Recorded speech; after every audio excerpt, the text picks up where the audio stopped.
Lecture शुरू कर लेते हैं। बस लेक्चर खत्म होने से पहले मुझे याद दिला दीजिएगा। चलिए बिस्मिल्लाहिर्रहमानिर्रहीम। अच्छा, हम थोड़ा सा याद रख लेंगे हमने कल क्या पढ़ा था। हम क्या पढ़ रहे हैं कि software engineering, introduction to software engineering पढ़ रहे हैं, लेकिन हम ये देख रहे थे कि हम जो सॉफ्टवेयर डेवलपमेंट करते हैं नॉर्मली, जो FIP में भी करेंगे या जो हम as a non professional individual अभी तक जो भी प्रोजेक्ट किए होंगे वो हम कैसे करते हैं, जिसको हमने कहा था बिल्ड एंड फिक्स। तो बिल्ड एंड फिक्स क्या चीज़ है कि हम मैं पीछे ले जाता हूँ आपको। ये है बिल्ड एंड फिक्स। क्या है, रिक्वायरमेंट लेते हैं और कोड करते हैं, ठीक है, और जब गलती होती है तो फिर हम उसको सही कर लेते हैं। और ये साइकिल कई दफ़ा चलते हैं, या तो 3 साइकिल लिखे हुए ना, या तो बहुत सारे साइकिल चलेंगे जब तक कस्टमर नहीं होगा। तो probably that will not help in solving a large complex problem। छोटे प्रॉब्लम को तो हो जाता है, ठीक है। तो फिर हमने ये भी देखा था कि ऐसा क्यों है। एक खास साइज के बाद वो हमें बहुत जबरदस्त एफर्ट लगेगी। तो फिर ये एफर्ट क्यों लगेगी, क्योंकि प्रॉब्लम कॉम्प्लेक्स है, लार्ज है। तो फिर हमने थोड़ा सा ह्यूमन साइकोलॉजी या ह्यूमन कॉग्निटिव पढ़ा था। ह्यूमन कॉग्निटिव क्या था कि लार्ज एंड कॉम्प्लेक्स प्रोजेक्ट अगर हमारे पास है तो हमें याद नहीं रहता है। कौन था हमने ये पढ़ा था। ये अब ये स्लाइड को मैं जरा सा रिवाइज करके हम आगे चलते हैं, ठीक है। हमने ये पढ़ा था कि अगर आप इस तरीके से बनाएंगे तो एक तो साइज बड़े होने की वजह से आपसे कंट्रोल नहीं हो पाएगा, आपकी कैपेसिटी से बाहर निकल जाएगा, ठीक है। पहली तो ये बात थी। दूसरी बात ये थी कि वो जो सॉफ्टवेयर आप बनाएंगे पुअर क्वालिटी होगा और मेंटेनेबल नहीं होगा, ठीक है। तो मेंटेनेबल क्यों होना चाहिए थोड़ा सा हम समझ लेंगे, और मेंटेनेबल नहीं होगा थोड़ा सा ये हम रिवाइज कर लेंगे। इसको मैं जरा होल्ड कर रहा हूँ, नीचे वाले पॉइंट पे जा रहा हूँ। नीचे वाला पॉइंट ये है कि जनाब अगर बहुत बड़ा सॉफ्टवेयर है तो फिर जाहिर सी बात है लोगों में बांटा जाएगा। तो बिल्ट एंड फिक्स में तो कोई ऐसा ऑप्शन है नहीं, सारे लोग बैठ के सारे लोग सुनेंगे, तो कैसे डिवाइड करेंगे, क्या करेंगे। तो टीम डेवलपमेंट एनवायरनमेंट जाए 50 लोग 100 लोग, तो उसमें कैसे डिवाइड करेंगे। There is no tool and technique, ठीक है। या तो सारे लोग बैठ जाएं, सारे लोग बनाना शुरू हो जाएं, तो that's a wastage of resource, ठीक है। अब जरा ये ध्यान में रखिए, नोट्स लेते जाइए कि व्हाट इज मेंटेनेबल सॉफ्टवेयर और क्यों होना चाहिए। तो जरा एग्जांपल सिमुलेट करते हैं, ध्यान में बताइए। सोचिए कि आप एक सॉफ्टवेयर हाउस में काम करते हैं जहाँ 500 लोग हैं, और आपने एक सॉफ्टवेयर बना के एक बैंक को दिया है। अच्छा, ये अपनी वॉइस को म्यूट कर लीजिए प्लीज, ठीक है। तो जब आपने दे दिया है, वो 6 महीने सही चल रहा है, आपने टेस्ट वेस्ट करके दिया था, तो 6 महीने के बाद आएगा कि रिपोर्ट को ऐसे नहीं ऐसे कर लो, तो दैट इज द चेंज। आपने जो रिपोर्ट दी है वो 50 रिपोर्ट दी है 1.5 साल में बना के, तो 49 वाली रिपोर्ट में कुछ चेंज चाहिए या कोई एडिशनल रिपोर्ट चाहिए। तो वो लाखों लाइन का कोड है, उसमें कैसे पता चलेगा ये 49 वाली रिपोर्ट कहाँ से शुरू होती है और कहाँ खत्म होती है और कहाँ कहाँ से। तो अगर वो ढूंढने में ही आपको एक दिन लग जाएगा तो फिर that is not a maintainable software, ठीक है। तो उसमें कहीं उसकी रीडेबिलिटी बहुत अच्छी होनी चाहिए, उसमें स्ट्रक्चर होना चाहिए। तो बिल्ट एंड फिक्स में तो आप लिख रहे हैं कोड, आप तो ख्याल ही नहीं रख रहे हैं कि इसको मेंटेन भी करना है, आप तो ख्याल ही नहीं रख रहे हैं इसका स्ट्रक्चर है, आप तो ख्याल ही नहीं रख रहे हैं कि इसको रीड भी करना है दोबारा से, बस लिख दिया चल रहा है फर्स्ट क्लास, ठीक है। तो ये दो चीजें और हैं, एक तो उसकी कॉम्प्लेक्सिटी, मेंटेनेबल एंड टीम के अंदर काम नहीं करेगा, ठीक है। तो अब हम आगे चलते हैं कि फिर इसको सॉल्व करेंगे कैसे, ठीक है। तो सॉफ्टवेयर इंजीनियरिंग कहाँ आ रही है और कहाँ फिट हो रही है, ठीक है। तो ये सवाल जहन में आ गया कि हम something is wrong with the built and fix methodology. यहाँ तक बात समझ में आ गई, भी हमने एस्टेब्लिश कर लिया है कि जी इससे नहीं हो सकता, तो फिर कैसे होगा ये हम जरा एक 4 सेमेस्टर में पढ़ेंगे, कैसे होगा सारी डिटेल पढ़ेंगे। तो यहाँ तक समझ में आ गया कि बिल्ट एंड फिक्स में क्या 3 प्रॉब्लम है। किसी को नहीं समझ में आया तो बताया मुझे। सारे लोगों को समझ में आ गया भाई? यस सर, आ गया समझ। अच्छा ठीक है, चलिए आगे चलते हैं।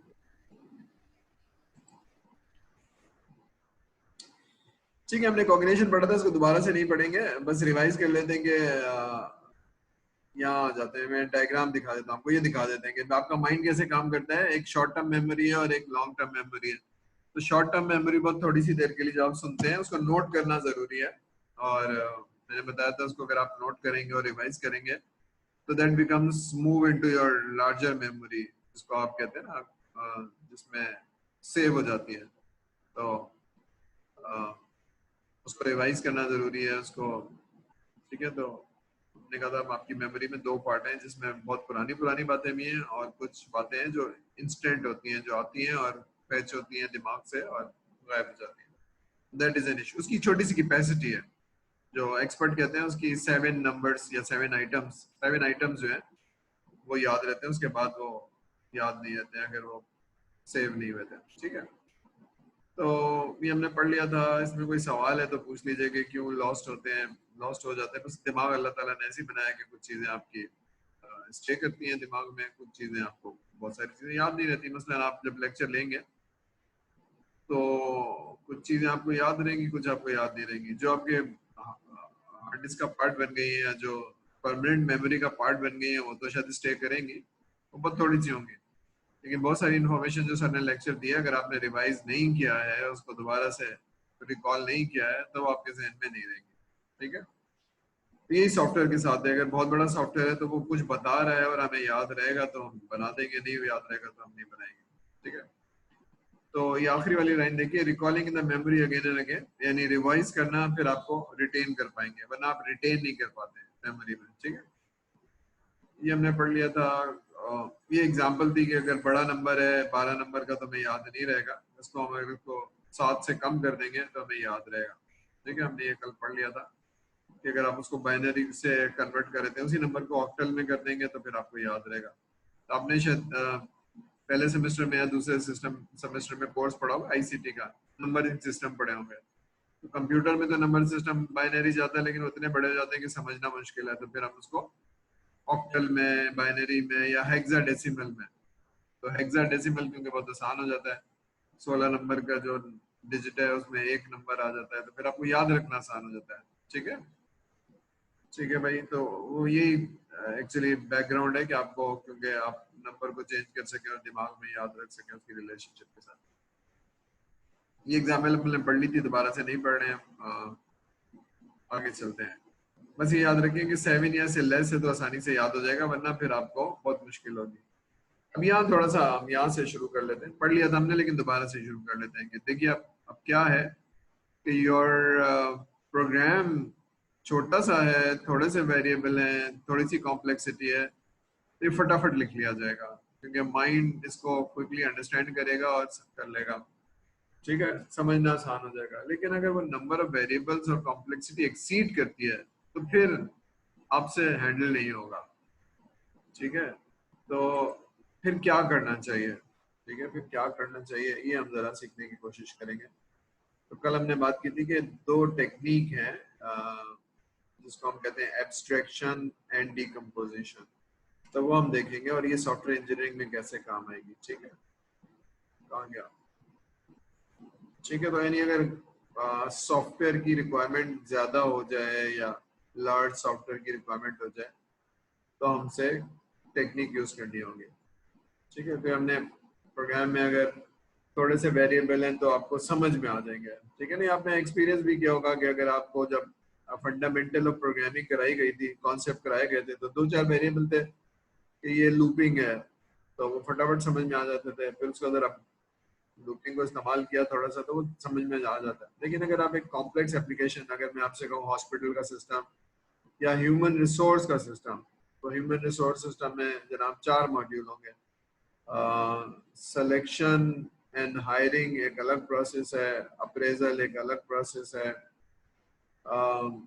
टर्मिनेशन एक अलग प्रोसेस है, उनकी अपग्रेडिंग ऑफ, या ये सब चीजें अलग अलग हैं। तो छुट्टी का एक अलग मॉड्यूल है, लीव मैनेजमेंट एक अलग मॉड्यूल है, सैलरी मैनेजमेंट या ये एक अलग है। तो ये सारे एचआर के मॉड्यूल हैं। तो जाहिर सी बात है कि एक एक प्रोग्राम में बहुत सारे वेरिएबल्स होंगे, बहुत सारे प्रोसेस होंगे जिनको आप ऑटोमेट कर रहे होंगे, फिर एक दूसरे से इंटीग्रेट कर रहे होंगे। ठीक है, सैलरी जो हर महीने में बनेगी वो छुट्टी के मॉड्यूल से इंटीग्रेट होगी, ठीक है। इसी तरह से बहुत सारी चीजें, ठीक है। तो ट्राई अंडरस्टैंड। तो as long as the number of independent variable are small, it becomes easy to understand and remember. ये पहला पार्ट है। सॉफ्टवेयर का कोड लिखने से पहले समझ में तो आए कस्टमर क्या कह रहा है। अगर यही समझ में नहीं आया तो हम बना ही नहीं पाएंगे। अंडरस्टैंड एंड रिमेम्बर, मैंने एग्जांपल दी थी कल कि अगर आप, मैं कारपेंटर हूँ, आप भी, मैं कारपेंटर हूँ, और मुझे कोई कह रहा है कि जी मेज बना दो, तो मेज की डिटेल देगा, साइज, कलर, क्वांटिटी, ठीक है, मटेरियल। मेरी समझ में आएगा तो मैं बनाऊंगा ना, मेरी समझ में नहीं आएगा तो मैं कैसे बनाऊंगा। तो मुझे कंप्लीट डिटेल होगी। तो डिटेल अगर थोड़ी है तो मेरे जहन में रहेगी, अगर बहुत ज्यादा है तो मेरे जहन में ही नहीं रहेगी। और स्पेशली जब मैं टेक्नोलॉजी का आदमी हूँ, यानी मैंने डेटाबेस पढ़ी है, लैंग्वेज पढ़ी है, मुझे बैंकिंग तो आती नहीं है, मुझे इंश्योरेंस तो आती नहीं है, मुझे सप्लाई चेन तो आती ही नहीं है, तो अंडरस्टैंड करना, रिमेम्बर करना और मुश्किल हो जाएगा। यहाँ तक बात क्लियर है कि अगर चीज बड़ी हो तो मेरी अंडरस्टैंडिंग और रिमेम्बर ही नहीं होगी तो मैं बनाऊंगा कैसे। ये समझ में आएगा कि कस्टमर क्या चाहता है तो मैं डेटाबेस डिजाइन करूंगा, मैं रिपोर्ट बनाऊंगा, मैं उसका फ्रंट एंड बनाऊंगा। मेरी समझ में आना चाहिए। वहां तक बात समझ में आ रही है? सब लोग मेरे साथ हैं? सारे लोग मेरे साथ हैं? बात समझ में आ रही है भाई?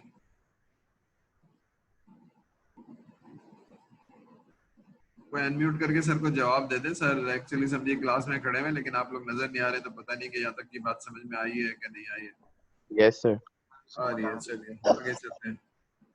ये मैंने एग्जांपल दी थी कि जनाब अगर सिस्टम है और बहुत बड़ा है, थाउजेंड्स ऑफ वेरिएबल्स हैं, तो फिर ये अगर आप सॉफ्टवेयर इंजीनियरिंग के थ्रू नहीं बनाएंगे, तो ये हमने कल पढ़ लिया था, ठीक है। तो अब बात ये है कि ये इसकी इम्प्लीकेशन प्रोग्राम डेवलपमेंट में क्या है। तो ये एक सवाल है जो आपसे किया जा रहा है, मतलब आप एक दूसरे से सवाल करें, फिर इसका जवाब ढूंढेंगे नेक्स्ट फ्यू स्लाइड्स में, ठीक है। तो if number of variables are, ये नो नहीं है, number of variables है, number of variables are more than 7 division, यानी that means we are dealing with a larger problem that how software engineering tools and tackles। अभी software engineering इसको कैसे handle करता है, ठीक है, ये हम जरा देखेंगे। तो इसका आंसर नेक्स्ट फ्यू स्लाइड्स में है और इसको हम समझने की कोशिश करेंगे। अब यहाँ से थोड़ी सी सॉफ्टवेयर इंजीनियरिंग थोड़ी सी शुरू हो रही है कि भाई प्रॉब्लम समझा हमने कि अगर हम सॉफ्टवेयर इंजीनियरिंग नहीं पढ़ेंगे तो क्या चैलेंज आएगा। अब हम थोड़ा सा सॉफ्टवेयर इंजीनियरिंग की तरफ जा रहे हैं कि ये करेगी क्या हमें, हाउ डज इट हेल्प्स, ठीक है। तो एब्स्ट्रैक्शन वाली टेक्निक और टेक्नोलॉजी, चलिए तो जहन में रखिए slide number 6। Instead of human, if a machine robot could generate a program, the slope would be linear,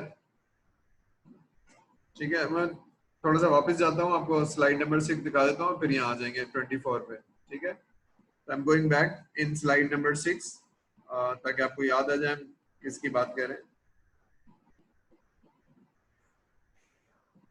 ये है slide number 7 actually, slide number 6 ये है। तो ये है एक्चुअली, ये लीनियर है, और लीनियर का मतलब है स्ट्रेट लाइन, और ये सॉफ्टवेयर इंजीनियरिंग में ऐसा है, ठीक है। तो इसको हम दोबारा से पढ़ लेते हैं कि अगर मशीन बना रही हो, मशीन का मतलब है कोई इसमें चैलेंज नहीं है याद रखने का, समझने का, और वो सब समझ रही है। तो अदरवाइज सॉफ्टवेयर इंजीनियरिंग में ऐसा क्यों है कि आपको, आपकी माइंड तो वही है, लेकिन आप ऐसी क्या टेक्निक और टूल इस्तेमाल करते हैं कि ऑलमोस्ट लीनियर हो जाता है। बहुत बड़े प्रोग्राम्स पे जो देख रहे हैं आप, ये थाउजेंड्स ऑफ लाइन वाले प्रोग्राम में भी लीनियर हो जाता है, ठीक है। तो हम कहाँ थे, हम यहाँ थे, ठीक है। ठीक है, तो लाइन याद आ गई आपको कि किस स्लोप की बात कर रहा है, किस ग्राफ की बात कर रहा है, ठीक है। तो अब जरा ये समझते हैं कि how does the software engineering principle कैसे आपको हेल्प करेंगे to overcome human cognitive limitation। ठीक है, तो हमने पढ़ लिया कि ह्यूमन कॉग्निटिव क्या करता है या ह्यूमन माइंड क्या करता है। 3 चैलेंजेस हमें उसकी वजह से हैं। अगर हम उस तरह से बनाएंगे तो हमें लार्ज प्रॉब्लम याद नहीं रहेगा, सॉफ्टवेयर मेंटेनेबल नहीं होगा और टीम के अंदर हम काम नहीं कर पाएंगे। ठीक है, तो कॉम्प्लेक्सिटी को ये कॉम्प्लेक्सिटी इंक्रीज होती है, दिमाग क्या करता है, उसको बहुत मुश्किल हो जाता है, एक्सपोनेंशियल एफर्ट लगानी पड़ती है to understand the and solve the problem. हम उसको जरा समझेंगे कि सॉल्व कैसे करना है। अब ये सवाल है, इसका जवाब है there are 2 principles, abstraction and decomposition. ठीक है, तो हम थोड़ी सी इसकी वो पढ़ लेते हैं, फिर आगे जरा उसको समझने की कोशिश करेंगे कि एब्स्ट्रैक्शन और डीकंपोजिशन होती क्या है। How does the to techniques reduce the complexity. ठीक है ना, ये मैं हाईलाइट कर देता हूँ, how does it reduce the complexity, ये हमारे ज़हन में सवाल होना चाहिए। तो पहले समझ लेते हैं ये है क्या चीज और ये कैसे रिड्यूस करेगी। ठीक है, तो चैलेंज तो हमें समझ में आ गया, अब इसका सोल्यूशन ढूंढना है।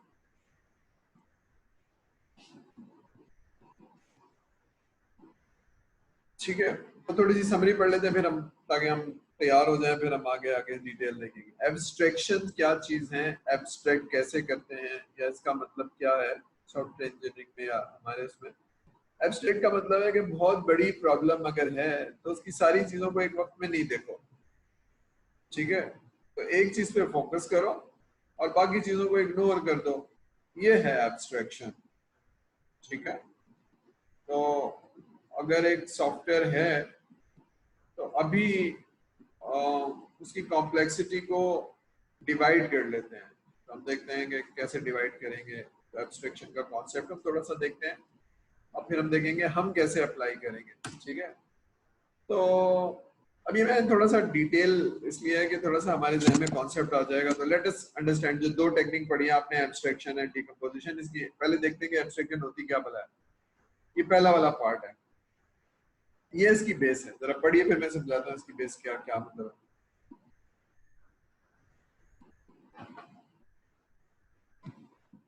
ये क्या करती है, focus our attention on only one aspect and ignore the others.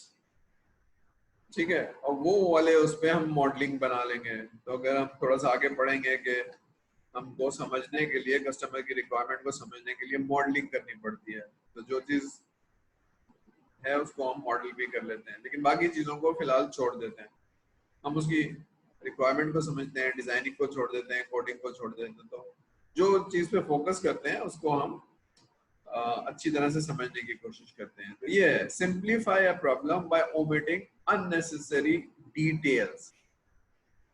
ठीक है, अभी थोड़ा सा लिख लीजिए, जब हम कॉन्टेक्स्ट डायग्राम पढ़ेंगे या डीएफडीज पढ़ेंगे, तो डीएफडीज और कॉन्टेक्स्ट डायग्राम में हम डिटेल नहीं देखते हैं। हम कहते हैं मेन सिस्टम क्या करेगा और उसकी एक्सटर्नल एंटिटीज क्या करेंगी। तो ये इसी प्रिंसिपल पे है कि अभी सिस्टम को मैक्रो लेवल पे या बर्ड आई व्यू लेवल पे देखो। ठीक है, इसकी डिटेल में मत जाओ। ठीक है, तो जब हम ये लिख लीजिए कि डीएफडीज पढ़ेंगे या कॉन्टेक्स्ट डायग्राम पढ़ेंगे, तो क्यों पढ़ेंगे, क्योंकि हम सिस्टम को ऊपर लेवल पे समझ में जाएंगे, फिर उसकी नेक्स्ट लेवल पे जाएंगे, फिर उसकी नेक्स्ट लेवल पे जाएंगे। ठीक है, तो हम क्या कर रहे हैं, वो सॉफ्टवेयर तो कॉम्प्लेक्स और लार्ज है और हमारी लिमिटेशन भी है दिमाग की, तो हम क्या करें। ठीक है, ठीक है, आपने अंग्रेजी की कहावत सुनी होगी, how would you eat an elephant, मतलब एलिफेंट का मतलब है बहुत बड़ा प्रॉब्लम है, तो how would you eat an, तो जवाब आता है बिट बाय बिट, थोड़ा थोड़ा करके, थोड़ा थोड़ा करके। ठीक है, तो यहाँ पर भी ऐसी है। तो आप क्या करेंगे, उस बड़े प्रॉब्लम को डिवाइड करेंगे जिसको आप हैंडल कर पाए। तो यहाँ तक बात समझ में आ गई कि ये एब्स्ट्रैक्शन क्या होता है। इसकी एग्जांपल देख लेंगे, थोड़ा सा और क्लियर करते हैं। अभी एग्जांपल है कि what is the meaning of abstraction और मॉडलिंग। अगर मैं एक बिल्डिंग बना रहा हूँ, तो बिल्डिंग में उसकी नंबर ऑफ फ्लोर्स, उसकी प्लम्बिंग, उसकी इलेक्ट्रिकल, उसकी एलिवेशन, उसकी अपीयरेंस, उसकी हीटिंग, पता नहीं क्या क्या है जो सब मुझे देखना पड़ेगा। लेकिन सारी चीजें देखने के बजाय मैं अलग अलग कर लेता हूँ। मैं कहता हूँ यार अभी बस ये देखते हैं कि कितना एरिया है और बाहर से कैसी लगनी चाहिए, अंदर बाद में जाएंगे। तो we want to see how does it look like. तो अगर आपने कंस्ट्रक्शन कंपनियों के मॉडल देखे होंगे, उसमें डिटेल नहीं होती, लेकिन बाहर से कैसे लगेगा, कितने मंजिला होगा, वो मॉडल बना लेते हैं। तो अगर आपका फोकस अपीयरेंस पे है तो बाकी चीजों को आप इग्नोर करेंगे कि दीवारों, सॉरी, जो इसके क्या बोलते हैं उसको, पिलर्स, पिलर्स का स्ट्रेंथ क्या होगी, कितने मोटे होने चाहिए, उसकी स्ट्रेंथ क्या होनी चाहिए, वॉल क्या साइज होना चाहिए, ठीक है। You will ignore other things. यहाँ तक बात समझ में आ रही है कि फिर अगर सॉफ्टवेयर है तो सॉफ्टवेयर में डिटेल में नहीं जाएंगे, कोई एक चीज को देखेंगे, बाकी चीजों को छोड़ देंगे, जैसे यहाँ पर हो रहा है, ठीक है। तो will only concern about how building will appear, किस तरह की अपीयरेंस होगी, क्या चीज होगी, बाकी चीजों को इग्नोर करना होगा। तो इससे चीजें आसान हो जाएंगी प्रॉब्ली, ठीक है। Will concentrate only one aspect, that is it is appearance, and we'll ignore everything, we can construct a model. अब यहाँ जरा मैं ब्रेक लगाता हूँ मजीद बढ़ाने से पहले। थोड़ा सा हम रिलेट कर पा रहे हैं कि एक बहुत बड़ा प्रॉब्लम है, एक बहुत बड़ा सॉफ्टवेयर है, तो इसकी कैरेक्टरिस्टिक को डिवाइड कर लेते हैं, ठीक है। और फिर हम कहते हैं कि जनाब ये वाली चीज पहले देख लेते हैं, फिर ये वाली चीज बाद में देखेंगे, फिर ये वाली चीज बाद में देखेंगे, ठीक है। तो इससे चीज आसान हो जाएगी और हमारी कैपेसिटी इसको एड्रेस कर पाएगी। यहाँ तक बात समझ में आ रही है हमारे, कि लार्ज एंड कॉम्प्लेक्स में हमारा दिमाग वैसे ही रहेगा, जैसे हम सोचते हैं हमारी कैपेसिटी वैसी रहेगी, हम उसको एडवांस नहीं कर रहे हैं, लेकिन हम कुछ टूल्स एंड टेक्निक सीख रहे हैं जिससे हम बड़े वाले सॉफ्टवेयर को, हाथी को तोड़ सकें, डिवाइड कर सकें। तो हम उसकी स्टडी ऐसी करेंगे कि हम एक चीज देख लेंगे, फिर दूसरी चीज देख लेंगे, फिर तीसरी चीज देख लेंगे सॉफ्टवेयर की। यहाँ तक बात समझ में आ रही है? सारे लोग मेरे साथ हैं? Yes sir. ठीक है। तो जब सॉफ्टवेयर बनाया जाएगा तो उसकी कोडिंग एक अलग चीज है, उसका यूजर इंटरफेस एक अलग चीज है, उसकी रिपोर्टिंग एक अलग चीज है, उसकी मेंटेनेबिलिटी उसकी अलग चीज है, उसकी टेस्टिंग एक अलग चीज है, उसकी रिक्वायरमेंट एक अलग चीज है। सॉफ्टवेयर में ये सारी चीजें अलग अलग हैं। बिल्ट एंड फिक्स में ये चीजें अलग अलग नहीं थी। सॉफ्टवेयर इंजीनियरिंग कह रहा है कि भाई इसको अलग अलग कर लो, अगर इतना बड़ा सॉफ्टवेयर है तो इनको चीजों को अलग अलग कर लो, फिर इनको और भी अलग करेंगे और लेवल पे जाएंगे। तो इसलिए सॉफ्टवेयर इंजीनियरिंग पढ़नी जरूरी है, क्योंकि वो इतना बड़ा सॉफ्टवेयर है कि अगर आपने ऐसे बनाने की कोशिश की तो आपसे नहीं होगा, ठीक है। यहाँ तक मेरे साथ हैं सारे लोग? तो मॉडल क्या चीज है? मॉडल ये कि बाकी चीजों को इग्नोर कर रहे हैं और एक चीज पे फोकस कर रहे हैं। ये नहीं कि हम उसको छोड़ देंगे, फिलहाल इग्नोर कर रहे हैं, तो उसकी कॉम्प्लेक्सिटी आसान हो जाएगी, ठीक है। तो सिंप्लीफाई कैसे करती है? सिंप्लीफाई ऐसे करती है कि जनाब बिल्डिंग की अगर बात हो रही है तो हमने एक अपीयरेंस हो गई, फिर हम अंदर जाते हैं कि फ्लोर प्लान कैसे होगा, what will be the floor plan. तो बाकी चीजें मैं नहीं देखूंगा, ठीक है। अब उसकी अपीयरेंस नहीं देखूंगा, थिकनेस ऑफ द वॉल नहीं देखूंगा, और कोई चीज नहीं देखूंगा। इसी तरह से फॉर एग्जांपल एसी लगवाने हैं, गर्मियां बहुत होती हैं, तो हीटिंग कैसे, ठीक है। तो हाइट क्या चीज है, उसकी साइज क्या चीज है, मैं ये देखूंगा, ठीक है। तो अगर हीटिंग देखना है और किसी आप ठंडे मुल्क में है तो फ्लोर कौन सा है, ठीक है। जाहिर सी बात है ऊपर का रूम जितना होगा उतना ज्यादा ठंडा होगा, साइज ऑफ द रूम जितना बड़ा होगा, ठीक है। ये 10 मिनट रह गए हैं, 10 मिनट के बाद आप दोबारा से लॉग इन हो जाएंगे।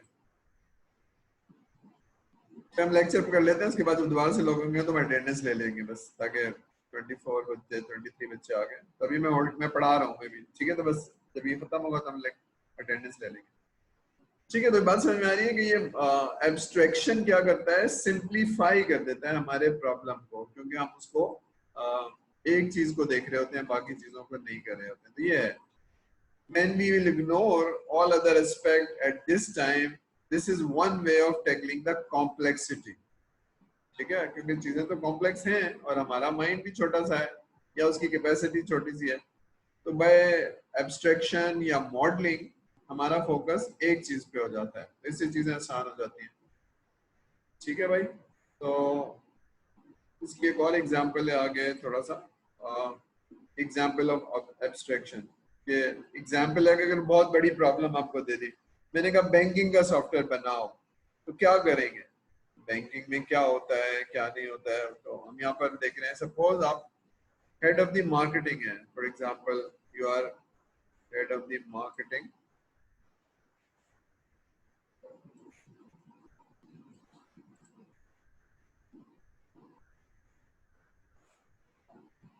ठीक है, आराम से बताया आपको। मार्केटिंग जब करनी है तो देखा होगा लोगों का कल्चर क्या है, लोगों का माइंडसेट क्या है, लोग कौन कौन सी जगहों पर कौन सी चीज इस्तेमाल करते हैं।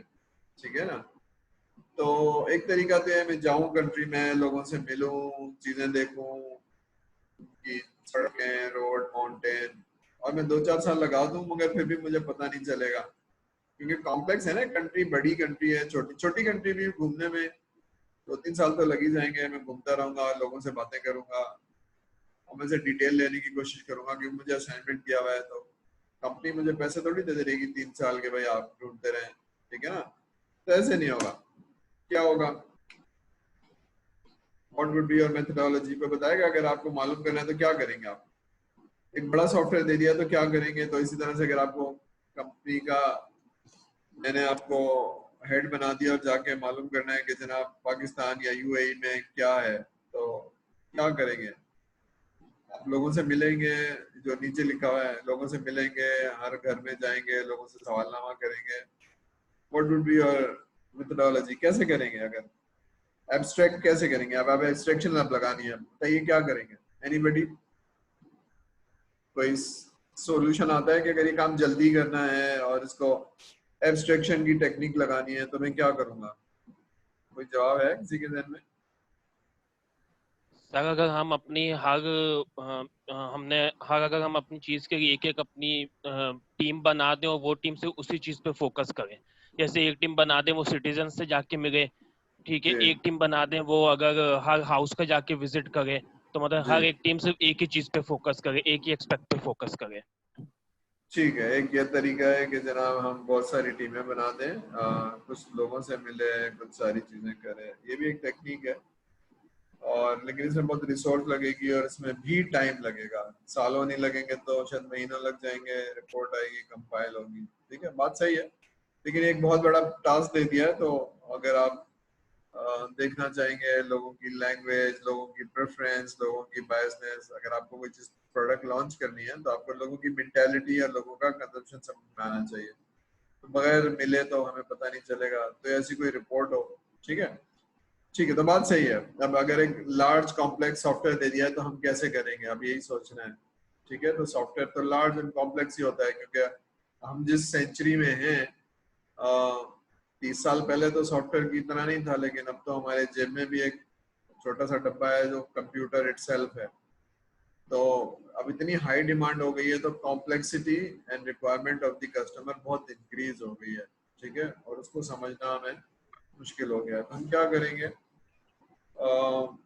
हम एब्स्ट्रैक्शन देखेंगे। जरा नेक्स्ट स्लाइड में देखिए हम क्या करेंगे। अब मैं थोड़ा सा समझाता हूँ, ये मैप क्यों है, ये पाकिस्तान के मैप है, ये क्या कर रहा है। ठीक है, तो हम थोड़ा सा समझने की कोशिश करेंगे ये क्या कर रहा है और क्यों कर रहा है। अब देखिए, मैं शहरों को देखना चाहता हूँ, तो मैं पॉलिटिकल बायसनेस देखूंगा। मैं समझना चाह रहा हूँ ना कंट्री को, तो बताओ जरा मुझे कितने प्रोविंस हैं और कौन सी पार्टी को पसंद करते हैं और इनकी एफिलिएशन क्या है, किन चीजों को। अब मैं फॉर एग्जांपल खाने का कोई, मैं यूँ समझ लीजिए कि मैं मैकडोनल्ड हूँ और कंट्री में आके देखना चाहता हूँ कि बिकेगा या नहीं बिकेगा। तो मैं देखना चाहूंगा कि क्या है, मुझे कहाँ से शुरू करना चाहिए। तो मैंने आगे स्टडी किया प्रोविंस को, फिर लोगों की हैबिट्स को, लोगों से मिला, अभी कुछ खास लोगों से मिल रहा हूँ। तो थोड़ी सी देर में मुझे पता चल गया कि पंजाब का जो इलाका है इसमें लोगों की खुराक ज्यादा अच्छी है और खाने के ज्यादा शौकीन है। ठीक है, तो आई एम नॉट बायस, लेकिन मैं जब तो मैं कहता हूँ यार मुझे अगर खाने पीने की शुरू करनी चाहिए तो मुझे ऐसे लोगों से शुरू करनी चाहिए जो खाने पीने के शौकीन हो, ठीक है। और अगर मैं मोबाइल की सर्विस कर रहा हूँ तो मैं कुछ और पैरामीटर्स देखूंगा। तो मैप्स देख के, मुझे प्रोविंस और लोगों के बिहेवियर, लोगों के बारे में रिपोर्ट्स देख के, मालूम करके एक तो सोल्यूशन बताया था कि हम टीमें बना लें, लेकिन अगर टीम में कॉस्ट लगेगी तो हम कुछ और एब्स्ट्रैक्शन यूज करेंगे, ठीक है। यानी उस नॉलेज को हम कहीं से एक्वायर करके और अंडरस्टैंड करने की, तो 2-3 महीने में मुझे पता चल जाएगा कि जनाब मुझे कहाँ से शुरू करना चाहिए। तो शायद पंजाब से पहले शुरू करना चाहिए, उसके बाद सिंध, तो सिंध में कौन से एरिया से, तो पंजाब में लाहौर से शुरू करना चाहिए, कराची में शुरू करना चाहिए, इसी तरह से इस्लामाबाद में लोग थोड़े हैं लेकिन वहाँ पैसा बहुत है तो वहाँ शौकीन बहुत हैं, तो ये सारी चीजें, या पेशावर में। अब ये कुछ एब्स्ट्रैक्शन है जो मुझे मैप्स को पढ़ के, लोगों से, थोड़े से लोगों से मिल के, थोड़ी सी रिपोर्ट्स पढ़ के पता चल जाएगा, ठीक है। तो एक चीज फोकस कर लिया एरिया, फिर दूसरा फोकस कर लिया लोगों की हैबिट्स खाने की, ठीक है, और फिर तीसरा एरिया के जनाब कोई और चीज। तो इससे मुझे थोड़ा सा महीने भर में, 1.5 महीने में बहुत सारी चीजें समझ में आ जाएंगी। हालांकि मेरा माइंड वही है, मेरी कैपेसिटी भी वही है, मैं एक आदमी हूँ जो कहीं और रहता हूँ और मैं यहाँ आके, तो बात समझ में आ रही है कि how do you focus on one thing. तो एब्स्ट्रैक्शन को हम यूज करेंगे। यहाँ तक बात क्लियर है हमारे बच्चों को? Do you understand? ठीक है, यस यस सर। ठीक है। तो नेक्स्ट टॉपिक पे जाते हैं। नेक्स्ट टॉपिक क्या है जी? डिकम्पोजिशन। अच्छा, ये मैंने बहुत जल्दी में स्लाइड बनाई है क्योंकि I was in the meeting. मैं सिर्फ इसको इसी स्लाइड पे एक्सप्लेन करूंगा कि डिकम्पोजिशन का क्या मतलब है, ठीक है। तो पहले आप पढ़ लीजिए और फिर मैं बताता हूँ डिकम्पोजिशन का क्या मतलब है।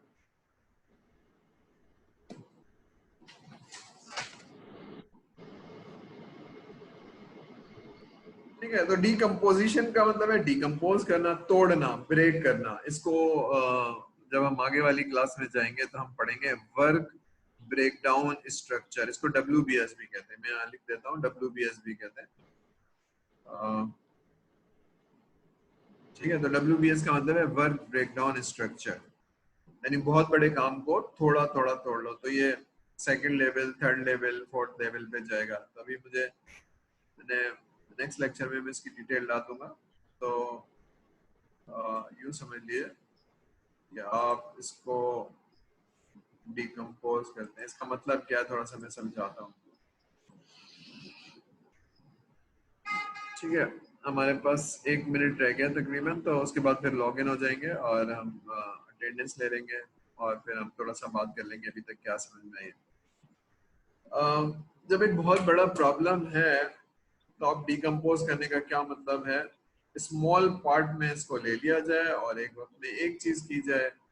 जैसे आपने अभी एब्स्ट्रैक्ट में लिखा था, पढ़ा था, तो यहाँ पर कैसे होगा? तो idea that a small part would be easy to grow and therefore can be easily solved, ठीक है। और फुल प्रॉब्लम कैसे होगा? जब सारे प्रॉब्लम को सॉल्व कर लेंगे और एक जगह इकट्ठा कर लेंगे तो सारा प्रॉब्लम सॉल्व हो जाएगा। अब सपोज मैंने सॉफ्टवेयर इंजीनियरिंग पे किताब लिखनी है, अब ये उसमें क्या क्या होना चाहिए, उसमें कौन कौन से चैप्टर होने चाहिए, मैं देखूंगा ना कि कोई चीज मिस तो नहीं कर रहा हूँ। उसमें इंट्रोडक्शन टू सॉफ्टवेयर इंजीनियरिंग होना चाहिए, उसमें प्रोसेसेस होने चाहिए, उसमें मेच्योरिटी होनी चाहिए, यानी प्रोसेस की मेच्योरिटी, उसमें